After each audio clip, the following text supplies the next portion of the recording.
Hi hello WhatsApp নতুন একটা ভিডিওতে আপনাদের স্বাগতম। আজকে আমি নতুন একটা ভিডিও নিয়েছি। ভিডিওটা হচ্ছে যেটা নিউ প্রেসিডেন্ট তত্ত্বাবধায়ক সরকার তাকে দেওয়া হয়েছে তার পরিচয় এন্ড বর্তমানে তত্ত্বাবধায়ক সরকারের অধীনে যত মানুষ উপদেষ্টা হিসেবে স্থান পেয়েছে তাদের পরিচয় আমরা জানতে চাইছি একটা ভিডিওর মাধ্যমে। চলো আমরা বেশি দেরি করতেছি না, ওই ভিডিওটা দেখে আসি। এন্ড বাংলাদেশের তত্ত্বাবধায়ক সরকার ডক্টর ইউনূস এন্ড আরো যে উপদেষ্টা তাদের পরিচয় আমরা জানবো। বেশি দেরি করতে চাই না, চলো আমরা দেখে আসি। এন্ড আমরা দেখতে চলেছি বাংলাদেশের সরকার ব্যবস্থা। আর ভিডিও শুরুর আগে বলতে চাই, যদি আমার চ্যানেল নতুন হয়ে থাকে আমার চ্যানেলটা সাবস্ক্রাইব করে দিবেন এন্ড পেজ থেকে দেখলে পেজটা ফলো দিবেন। চলো স্টার্ট। অন্তর্বর্তীকালীন সরকার প্রধানের উপদেষ্টা হিসাবে শপথ নিয়েছেন শান্তিতে নোবেলজয়ী অর্থনীতিবিদ ডক্টর মোহাম্মদ ইউনূস। এই সরকারের উপদেষ্টা হিসাবে আরও 16 জন শপথ নিয়েছেন। তাদের কার কি পরিচয় জানবো আজকের স্টার নিউজ বাইটসে। শান্তিতে নোবেলজয়ী অর্থনীতিবিদ ডক্টর মোহাম্মদ ইউনূস, তিনি গ্রামীণ ব্যাংকের প্রতিষ্ঠাতা। গ্রামীণ ব্যাংকের সাথে নিয়ে শান্তিতে নোবেল পুরস্কার অর্জনের পর থেকে বাংলাদেশ ছাড়িয়ে বিশ্বে সুনাম কুড়িয়েছেন অধ্যাপক ইউনূস। কিন্তু নিজ দেশেই গত 1.5 দশকের বেশি সময় ধরে ছিলেন কোণঠাসা, এমনকি কর্তৃত্ব হারিয়েছিলেন নিজের প্রতিষ্ঠিত গ্রামীণ ব্যাংকের। উপদেষ্টা মণ্ডলী: ডক্টর সালেউদ্দিন আহমেদ একজন বিশিষ্ট অর্থনীতিবিদ, বাংলাদেশ ব্যাংকের সাবেক গভর্নর। তিনি ঢাকা বিশ্ববিদ্যালয় থেকে অর্থনীতিতে স্নাতক এবং স্নাতকোত্তর সম্পন্ন করে 1970 সালে নিজ বিভাগেই প্রভাষক হিসেবে যোগ দেন। 1978 সালে কানাডায় হ্যামিল্টন শহরে অবস্থিত ম্যাকমাস্টার বিশ্ববিদ্যালয় থেকে অর্থনীতিতে পিএইচডি ডিগ্রি লাভ করেন। তিনি 2005 থেকে 2009 পর্যন্ত বাংলাদেশ ব্যাংকের গভর্নর হিসেবে দায়িত্ব পালন করেন। ডক্টর আসিফ নজরুল একজন লেখক, সংবিধান বিশেষজ্ঞ ও কলামিস্ট এবং ঢাকা বিশ্ববিদ্যালয়ের আইন বিভাগের অধ্যাপক। তিনি এই বিভাগ থেকেই 1986 সালে স্নাতক এবং 1987 সালে স্নাতকোত্তর সম্পন্ন করেছেন। ইউনিভার্সিটি অফ লন্ডন থেকে তিনি পিএইচডি ডিগ্রি সম্পন্ন করেন। পরবর্তীতে জার্মানির বন শহরের এনভায়রনমেন্টাল ল সেন্টার থেকে তিনি পোস্ট ডক্টরেট ফেলোশিপ অর্জন করেন।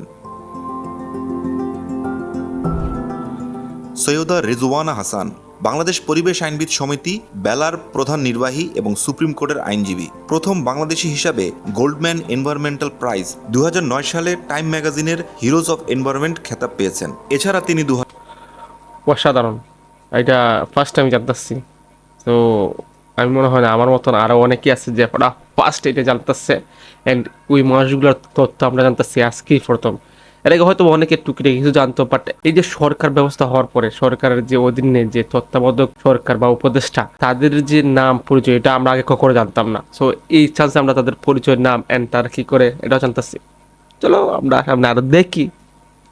2012 সালে রামন ম্যাগসেসে পুরস্কার পান।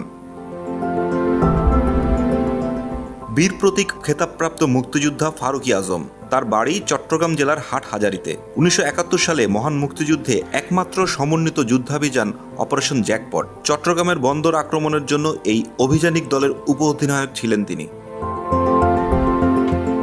আফম খালিদ হাসান, লেখক, গবেষক এবং হেফাজতে ইসলাম বাংলাদেশের সাবেক নায়েবে আমির। আদিলুর রহমান খান, একজন আইনজীবী এবং সাবেক ডেপুটি অ্যাটর্নি জেনারেল। তিনি অধিকার নামক একটি মানবাধিকার সংস্থার প্রতিষ্ঠাতা এবং সম্পাদক। অন্তর্বর্তীকালীন সরকারের উপদেষ্টাদের মধ্যে রয়েছেন এএফ হাসান আরিফ। তিনি 2001 সাল থেকে 2005 সালের 28 এপ্রিল পর্যন্ত অ্যাটর্নি জেনারেল হিসেবে দায়িত্ব পালন করেছেন। তৌহিদ হোসেন, বাংলাদেশের অন্তর্বর্তীকালীন সরকারের একজন উপদেষ্টা এবং বাংলাদেশের একজন সাবেক পররাষ্ট্র সচিব। মোহাম্মদ নাহিদ ইসলাম, নাহিদ ইসলাম বৈষম্য বিরোধী ছাত্র। এই তো এই লোকটা আমাদের শেখ হাসিনার আতঙ্কের একটা নাম হলো এই লোকটা নাহিদ হাসান। এই লোকটা ভাই যা দেখাইলো না, এটা সারা বাংলাদেশ তার কথা মনে রাখবে এন্ড ইতিহাস হয়ে থাকবে তার নামটা ভাই। সেও উপদেষ্টা হিসেবে জায়গা পেয়ে গেছে, এটাই পাওয়ার যোগ্য। এন্ড তাদের সঙ্গে আরো 2-3 জন ছিল, তারাও পাওয়ার যোগ্য হয় মনে করি। যাই না আর কয়জন এখানে পাইছে, চলো আমরা সামনে আরো দেখি। ছাত্র আন্দোলনের অন্যতম সমন্বয়ক আসিফ মাহমুদ সজীব ভুইয়া, সেও ছিল ভাই। এই মুখগুলা চিনে রাখো ভাই।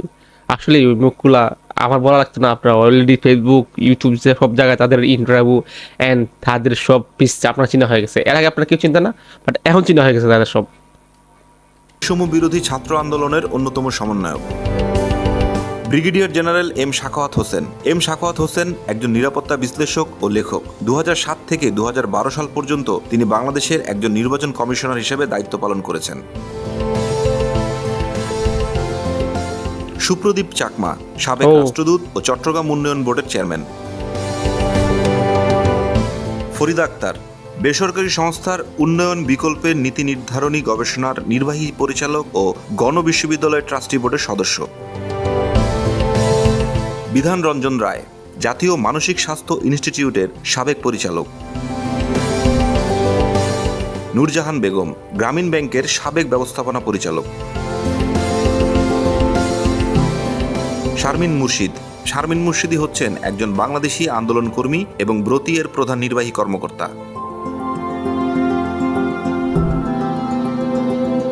এত জিনিস ছিল বর্তমানে এগুলা এগুলা এগুলা এগুলা এগুলা এই মুখগুলোই উপদেষ্টা বা প্রেসিডেন্ট হিসাবে ভারপ্রাপ্ত প্রেসিডেন্ট যেটা বলতেছি আমরা, যে ডক্টর ইউনূসের নেতৃত্বে এইগুলো মানুষ চলবে। তো এই ছিল আজকের ভিডিও। যদি video like, comment and subscribe করে দেন।